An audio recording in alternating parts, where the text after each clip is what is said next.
Fala pessoal, eu sou o Diego do canal Mangás e Mais e hoje trago mais um vídeo para vocês, desta vez falando das leituras que eu realizei durante o mês de agosto. A quantidade de obras foi bem reduzida, foram apenas 5 obras diferentes, porém a quantidade de volumes lidos é bastante considerável. Claro que isso acontece porque as obras, né, alguns volumes que eu li são volumes bem fininhos, alguns com menos de 200 páginas, enfim. Mas antes de começar a explanar sobre as obras que eu li, eu já peço para você deixar o seu like, se inscrever no canal se não for inscrito, ative o sininho para receber notificações assim que saírem novos vídeos aqui no canal, deixe nos seus comentários a sua opinião, o que foi que você leu, se você leu o mesmo que eu já li também, deixe se você teve impressões parecidas ou diferentes. Isso ajuda no engajamento e faz com que este material seja divulgado para mais pessoas. Compartilhe também o vídeo com seus amigos e ajude assim na divulgação literária de mangás aqui no Brasil. E se você quiser, eu te convido a participar do nosso grupo aberto no WhatsApp, tem o link na descrição do vídeo.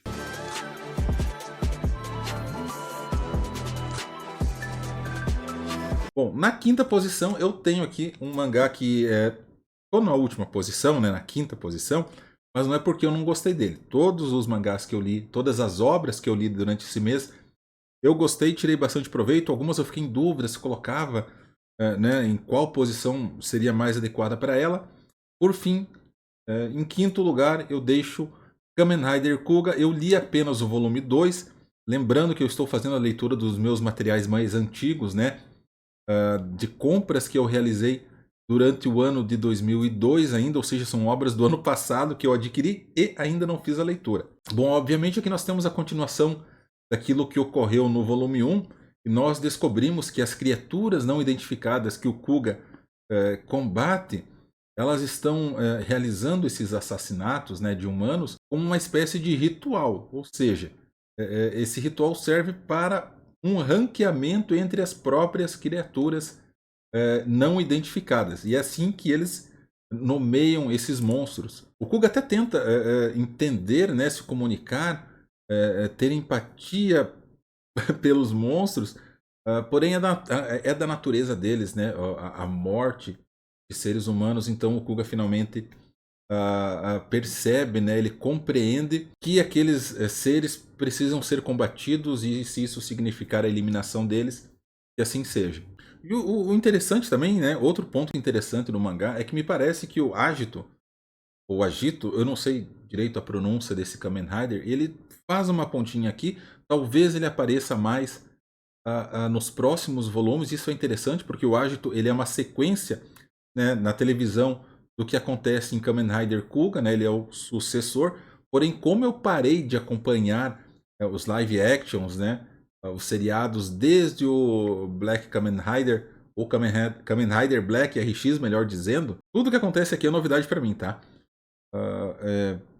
É um mangá bem violento, tem várias cenas, né, que são impactantes, por isso é importante que se respeite a idade indicativa. E aqui no caso, acabei de olhar que é para maiores de 16 anos. Comparando com os outros Kamen Riders que eu tenho aqui na minha coleção, que é o Kamen Rider o original, né, o Ichigo, e o Kamen Rider Black, olha só, tentando colocar o Black antes. Eu tenho gostado mais do Kuga, tá?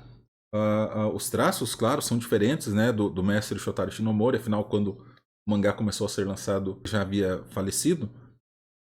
Mas a história é bem interessante, dá pra ver que existe uma construção, né? Não é aquela coisa serializada que você, toda semana você tem um monstro para derrotar e a história parece que não anda. Aqui não, aqui a história tem evoluído, os personagens têm crescido, né? Dentro dos seus respectivos papéis. E é um mangá que eu tô gostando de ler e agora pro mês de setembro eu tenho mais alguns volumes do Kuga para fazer a leitura e espero que a JBC continue fazendo o lançamento desses volumes o mais rápido possível. Lembrando que aqui no Brasil, o volume, cada volume de mangá do Kuga lançado aqui equivale a 2 volumes lançados lá no Japão. Se não me engano, no Japão está no volume 22, aqui no Brasil está no volume 7. O volume 6, melhor dizendo. Então, Kamen Rider Kuga na quinta posição, vamos para o próximo. Bom, na quarta posição, vocês notam agora que, né, quem percebe mais os detalhes, que ficou um buraquinho aqui na disposição dos meus mangás, é porque eu retirei os volumes para fazer a amostragem. Na quarta posição, temos Mao, da Rumiko Katahashi. Eu li durante este mês, até peguei um volume a mais ali que está errado, mas eu conferi na minha planilha. O volume 3 de Mao, o voluminho 4, o volume 5 com a capinha descascando e tudo mais, né? Serviço do material da gráfica, né? Que imprimiu o material. O volume 6 de Mao.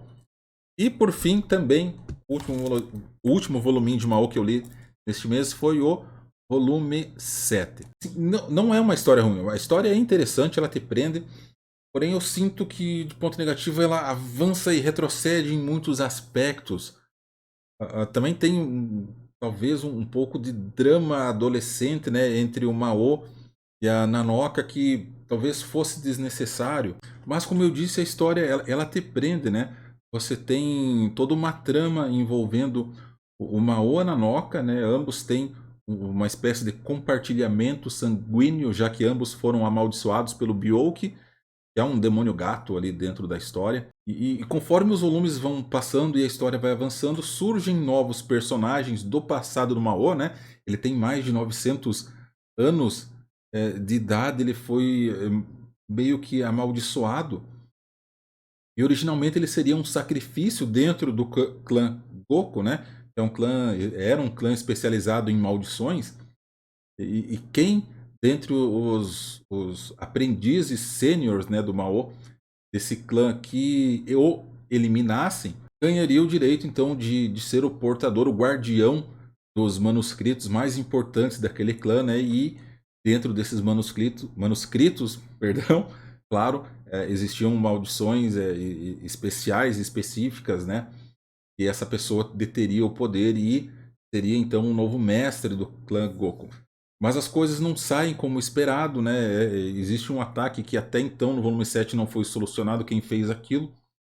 Vários aprendizes morreram e os que tinham como missão eliminar o Mao, eles também continuam vivos, né? Mais de 900 anos após aquele evento. E aí ressurge o pessoal do passado que passa a ajudar o Mao, pessoas do passado que querem adquirir aqueles conhecimentos daqueles manuscritos e pensam que o Mao está de posse deles. Então acaba sendo travada uma guerrinha aí bastante interessante, tá? Então eu tinha um receio de ser muito parecido com o Inuyasha, como eu disse já em vídeos anteriores, mas não. A história tem um andamento diferente, a essência é diferente. Tem algumas coisinhas que são parecidas sim, né? Talvez o relacionamento entre o Mao e a Nanoka lembre algo do Inuyasha, mas isso não é algo que desqualifica a obra, né? O que a deixa pior do que Inuyasha. É uma obra diferente. Para escolher entre ambos, né? Claro, eu escolheria o Inuyasha, muito provavelmente porque eu tenho uma memória, né? Uma lembrança muito boa daquela época em que eu assistia o anime. E o ponto negativo, né, grande de Mao é a péssima qualidade entregue do material impresso. Eu, inclusive, fiz um vídeo já sobre isso, né, alertando para que as pessoas não gastem o seu dinheiro com isso. A Amazon, inclusive, faz algumas promoções colocando alguns desses volumes. Inclusive, eu vi o volume 5, né? Sendo vendido por algo como 5, 6 reais. Mas talvez não valha a pena, né? Sei lá, a minha opinião. Você faz o que você quer com o teu dinheiro, claro. Assim como eu faço o que eu quero com o meu. Mas se você puder encontrar outra forma de conhecer essa obra, né?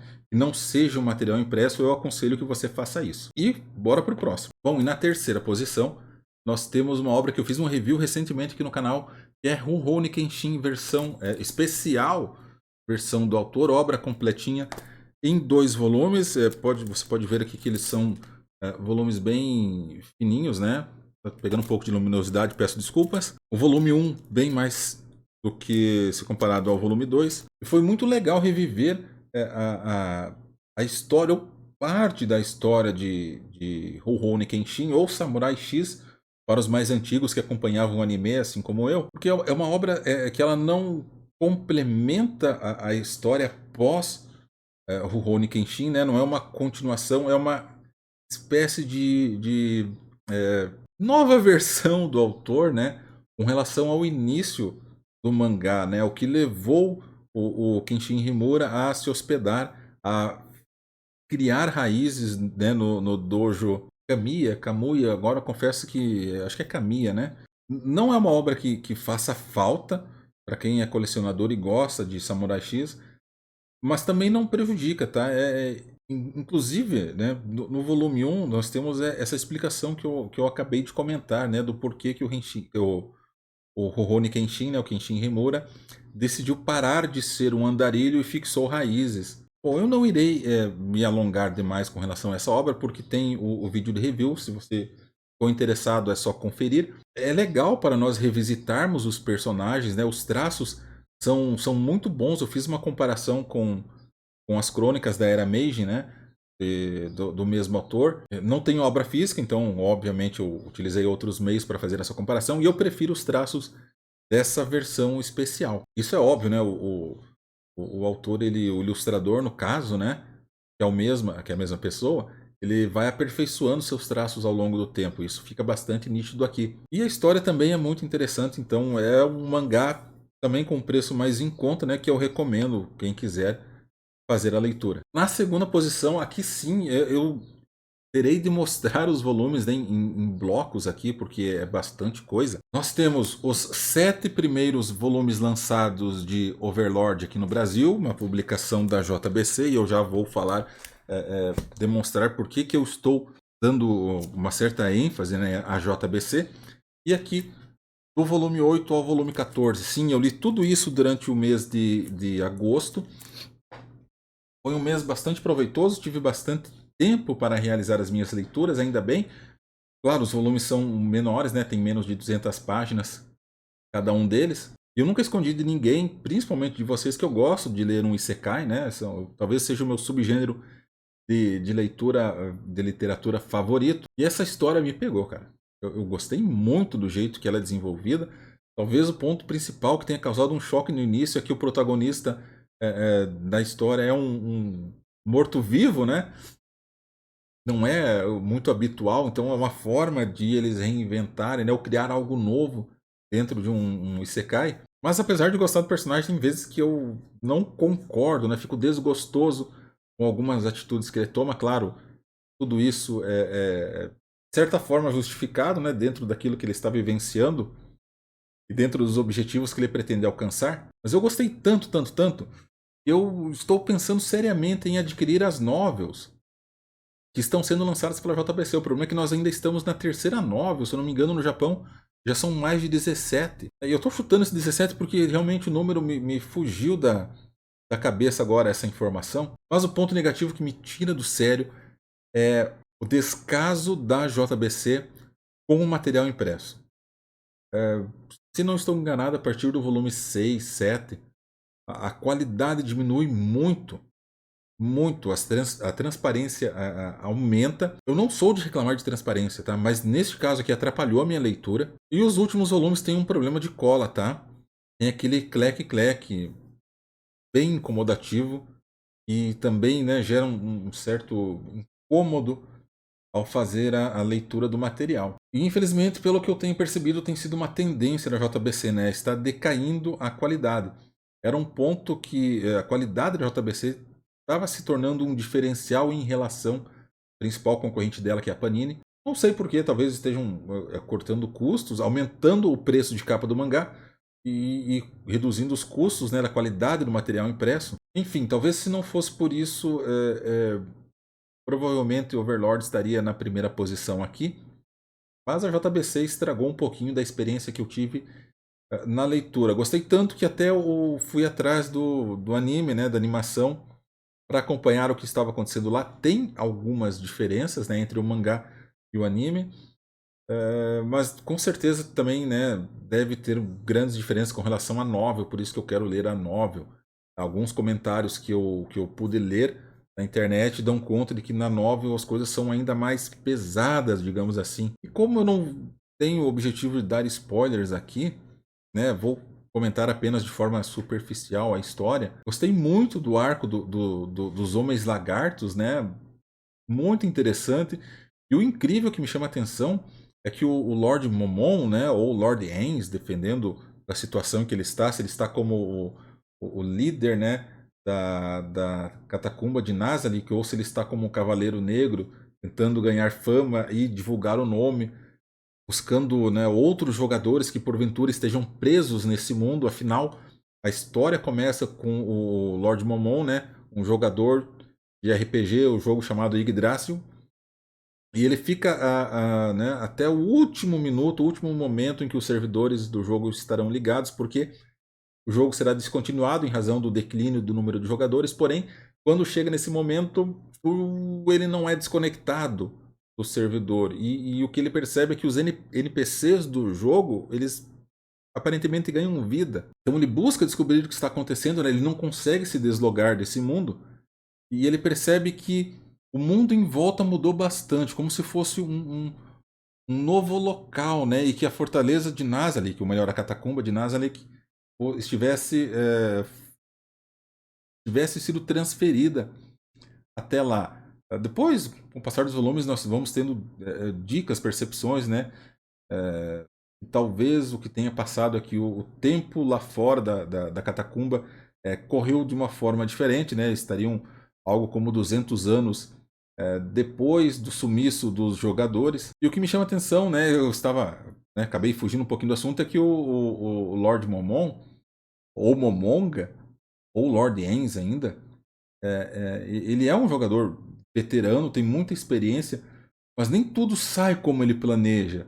E o interessante é que, como as coisas no final dão certo, os NPCs que estão em volta dele, né, os seus servos, eles acreditam que foi tudo planejado. Tem um certo, né, um alívio cômico da história, que é uma história mais sombria. O Lord Momon, por exemplo, ele não se importa de eliminar as pessoas que vivem naquele mundo para realizar experimentos, adquirir novos conhecimentos, né, e encontrar outros jogadores. Enfim, é um conteúdo que eu recomendo vocês fazerem a leitura, mas talvez fosse melhor é, partir para as novels, né, fugir um pouquinho dos mangás, porque a qualidade não está das melhores. Enfim, vamos para o último mangazinho que eu li durante o mês de agosto. Por fim, o que eu mais gostei de ler durante o mês de agosto foi essa obra que tenho 6 volumes aqui comigo. O volume 7 foi adquirido recentemente, está em trânsito, inclusive, para chegar na minha casa. Record of Ragnarok, volumes 1, 2, 3, 4, 5, 6. Resolvi mostrar todos de uma vez para não ficar, né, pegando um por um, porque o vídeo se tornaria ainda maior do que ele já está. A essência da história não tem nada demais. Né? De uma forma bem resumida aqui, os deuses se reúnem e decidem extinguir a humanidade, né? Devido a todos os pecados que ela tem cometido. Enfim, eles dão várias razões para isso. E a maioria dos deuses é representada de uma forma bem caricata, sabe? Diferente das visões tradicionais que nós temos.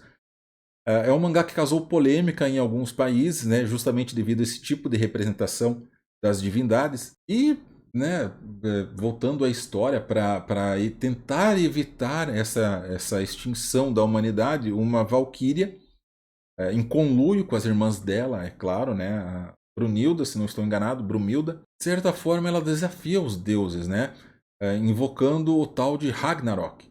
Então eles decidem realizar 13 lutas, né, envolvendo 13 deuses e 13 personalidades humanas no 1x1. E a primeira equipe, entre aspas, que conseguir 7 vitórias será declarada vencedora. E caso 7 milagres aconteçam, os seres humanos terão direito a mais 1000 anos de existência. E aí os deuses se reunirão mais uma vez para decidir se os eliminam ou não. Então, na primeira luta aqui, que eu mostrei na capa, né, para vocês, eu irei mostrar novamente. Nós temos o Thor, né, Deus do Trovão, vocês conhecem ele, obviamente, e o Lu Bu Fengxiang, que é um ex-general chinês, claro, ele morreu há muitos anos. E, obviamente, no começo da luta você pensa, o Thor vai vencer, porém a arma que esse chinês aqui está usando, o Lu Bu, vamos falar assim, Lu Bu Fengxiang, tem usado, na verdade a alma de uma valquíria que se transformou em uma arma divina, né? E faz frente ao Mjolnir do Thor. Então nós temos aqui no primeiro volume o início da batalha, no segundo volume nós temos a finalização da batalha entre as lutas ou melhor dizendo, durante as lutas nós somos apresentados brevemente ao passado, né, dos lutadores. E como eu disse, não tem nada demais, mas é incrível como o autor consegue prender a nossa atenção, porque as lutas, principalmente por causa disso, as lutas não finalizam no final do volume, elas têm uma continuação no próximo volume. E isso te deixa na ansiedade de fazer a leitura daquilo. Eu sei que existe o anime, faz bastante sucesso, mas para evitar spoilers eu evito tudo com relação a essa obra, todo tipo de conteúdo. E primeiro tenho como objetivo a leitura do mangá. Como eu disse, né, no volume 2 já é termina a primeira luta, obviamente não darei spoilers. E aí nós temos a segunda luta que acontece no volume 2, que é o Adão, parece um paspalhão aqui, né? Contra Zeus. O Zeus inicialmente representado como um velhinho franzino, mas não é nada disso. E o Adão, apesar de ter esse aspecto, né, de bobalhão, cara, luta demais, né? Ele tem uma habilidade especial ali fantástica. No volume 3, nós temos a começo da batalha entre o Poseidon, né? Veja só, uma representação totalmente diferente daquela tradicional que nós temos, contra o Sasaki Kojiro. Quem leu Musashi, Miyamoto Musashi, sabe de quem se trata. Então, assim, é um cara que aqui é retratado como alguém que sempre perdeu todas as lutas que ele travou. Entretanto, toda vez que ele perde, ele adquire um conhecimento novo, uma nova forma de lutar, e ele é um especialista em batalhas mentais, né? Ele luta imaginando a batalha e ele sabe se ele vai ganhar ou perder. Cara, é muito legal, é muito interessante, inclusive o desfecho, né, da luta entre Poseidon. Cara, Poseidon é o irmão dos Zeus, né? É poderosíssimo. Aqui no mangá também, né? É uma divindade das mais impactantes. E a luta é muito equilibrada, é muito gostosa de se acompanhar. Então aqui o volume 4 é a continuação, finalização da luta entre ambos e possibilita, né, durante a metade final do mangá, a apresentação dos lutadores que serão capas do volume 5. E aqui nós temos o Hércules. Sim, o Hércules é um humano, né? Na verdade, um semideus, filho de Zeus, que ganhou o direito aqui dentro da história, né, de se tornar um deus. Por isso ele luta ao lado dos deuses, mesmo sendo contra o extermínio dos humanos. E esse maluquinho aqui, aspecto mais velho, é o Jack o Estripador. A luta entre eles continua durante todo o volume 6. E eu espero que a finalização se dê no volume 7, porque eu estou maluco para ler o volume 7 do mangá. Nele a capa está apenas o Hércules. Não sei se isso significa algo com relação ao resultado das batalhas, né? Mas assim, até agora não está, as coisas não estão ocorrendo da melhor maneira possível para a raça humana. Espero que, obviamente, tenha uma reviravolta, né, e que a existência da humanidade tenha continuidade. Bom, pessoal, esse foi um resumo daquilo que eu li durante o mês de agosto. Espero que no mês de setembro eu consiga, né, ter essa mesma assiduidade com relação aos mangás. Se você me acompanhou até aqui, meu muito obrigado. Você é um guerreiro de verdade, tá? Eu sou o Diego do canal Mangás e Mais. Até mais.